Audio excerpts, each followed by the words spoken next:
ନମସ୍କାର। ଆଜି ଗୁରୁବାର ଫେବୃଆରୀ 26 ତାରିଖର ଶୁଣିବା ରାଶିଫଳ। ମେଷ, ରାହୁଯୁକ୍ତ ମଙ୍ଗଳ ହେତୁ ପ୍ରତ୍ୟେକ କାର୍ଯ୍ୟରେ ବିବାଦୀୟ ସ୍ଥିତି ଉତ୍ପନ୍ନ ହୋଇପାରେ। ଆବଶ୍ୟକତା ପୂରଣ କରିବା ସକାଶେ ଧାର କରଜ କରି କାମ ଚଳାଇ ନେବାକୁ ଚେଷ୍ଟା କରିପାରନ୍ତି।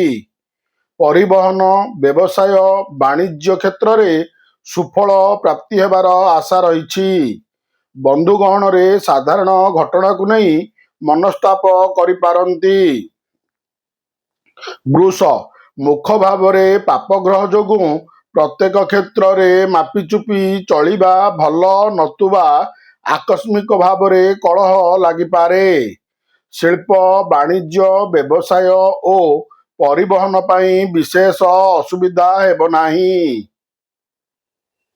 ପରିବାରରେ ସମସ୍ୟା ଭିତରେ ଗତି କଲେ ମଧ୍ୟ ନିଜକୁ ନିୟନ୍ତ୍ରଣ ମଧ୍ୟରେ ରଖିବା ପାଇଁ ସମର୍ଥ ହେବେ। ମିଥୁନ, ସମସ୍ୟା ଓ ପ୍ରତିବନ୍ଧକ ମଧ୍ୟରେ ସମସ୍ତ କାର୍ଯ୍ୟ ସମ୍ପନ୍ନ କରିବେ। କୌଣସି ଗୋଳମାଳିଆ ପରିସ୍ଥିତିରେ ମଧ୍ୟସ୍ଥତା କରିଥିବାରୁ ଅନ୍ୟକୁ କୈଫତ ଦେବାକୁ ପଡ଼ିପାରେ। ବ୍ୟବସାୟରେ କ୍ରମଶଃ ସମସ୍ୟା ବଢ଼ି ବଢ଼ି ବଡ଼ ଆକାର ଧାରଣ କରିବାର ସମ୍ଭାବନା ରହିଛି। ନିକଟ ସମ୍ପର୍କୀୟମାନଙ୍କ ସହ ମିତ୍ରତା ବନ୍ଧନରେ ଆବଦ୍ଧ ହେବେ। କର୍କଟ, ଭାଗ୍ୟସ୍ଥାନରେ ଚନ୍ଦ୍ର ଯୋଗୁଁ ଆଜିର ଉଦ୍ୟମ ବ୍ୟର୍ଥ ଯିବ ନାହିଁ। ତଥାପି ପରୋକ୍ଷ ଶତ୍ରୁତା କାରଣରୁ କର୍ମକ୍ଷେତ୍ରରେ ସମାଲୋଚନାର ପ୍ରାପ୍ତ ହେବାକୁ ପଡ଼ିପାରେ। ଅଫିସରେ ମିଥ୍ୟା ଅଭିଯୋଗ ସକାଶେ ଅନ୍ୟ ଉପରେ ବିରକ୍ତ ପ୍ରକାଶ କରିପାରନ୍ତି।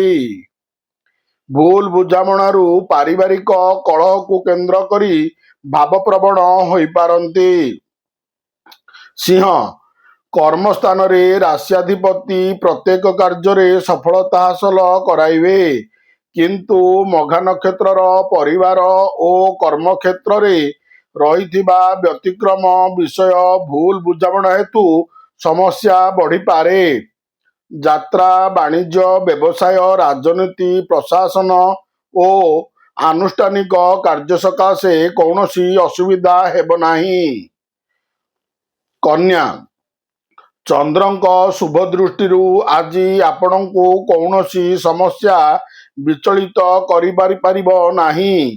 ସତ୍ସଙ୍ଗ ଓ ଧର୍ମଚର୍ଚ୍ଚା, କଳା, ସାହିତ୍ୟ ଓ ସଭା ସମିତିରେ ସମସ୍ୟା ସମାଧାନର ରାସ୍ତା ଖୋଜି ବାହାର କରିବାରେ ସମର୍ଥ ହେବେ।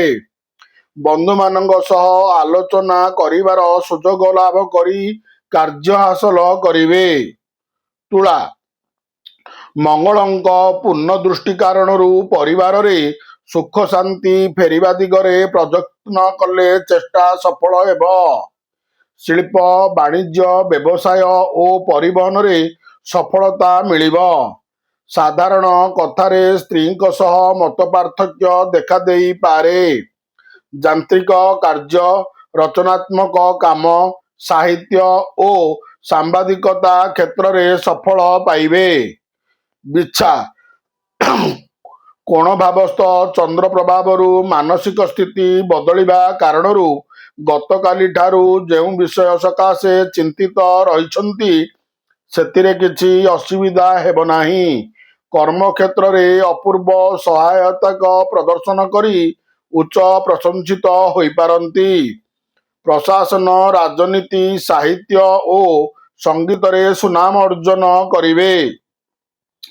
ଧନୁ, ପାପଗ୍ରହଙ୍କ ପ୍ରଭାବରେ ମାନସିକ ସ୍ତରରେ ଅନ୍ୟମନସ୍କତା ଓ ଭାବପ୍ରବଣତା ଯୋଗୁଁ ମନୋବଳ କ୍ରମଶଃ ହ୍ରାସ ପାଇବ।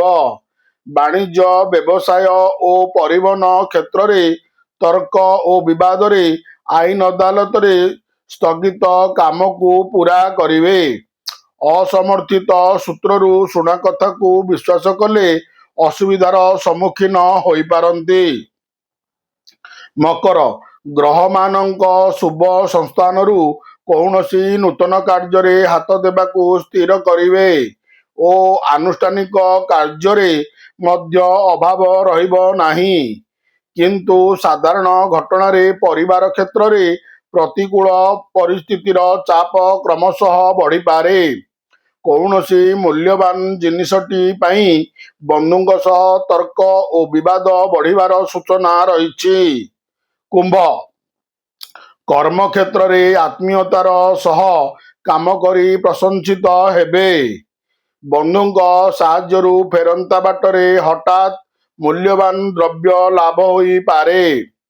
ସହକର୍ମୀଙ୍କ ଆଭ୍ୟନ୍ତରୀଣ ବ୍ୟାପାରରେ ମୁଣ୍ଡ ପୂରାନ୍ତୁ ନାହିଁ।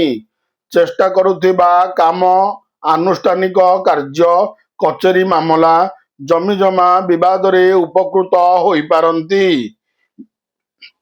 ମୀନ, କର୍ମକ୍ଷେତ୍ର ଓ ପରିବାର ମଧ୍ୟରେ ବିଭିନ୍ନ ପ୍ରକାର ସମସ୍ୟାକୁ ସାମ୍ନା କରିନପାରି ବିଚଳିତ ହୋଇପାରନ୍ତି।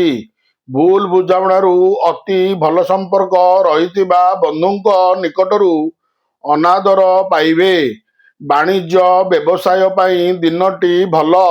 ଦୋକାନ ନିର୍ମାଣ, ଯାତ୍ରା ଓ ସଭାସମିତି ପ୍ରଭୃତିରୁ ଆଶ୍ୱସ୍ତି ଲାଭ କରିବେ। ନମସ୍କାର। ଜୟ ଜଗନ୍ନାଥ।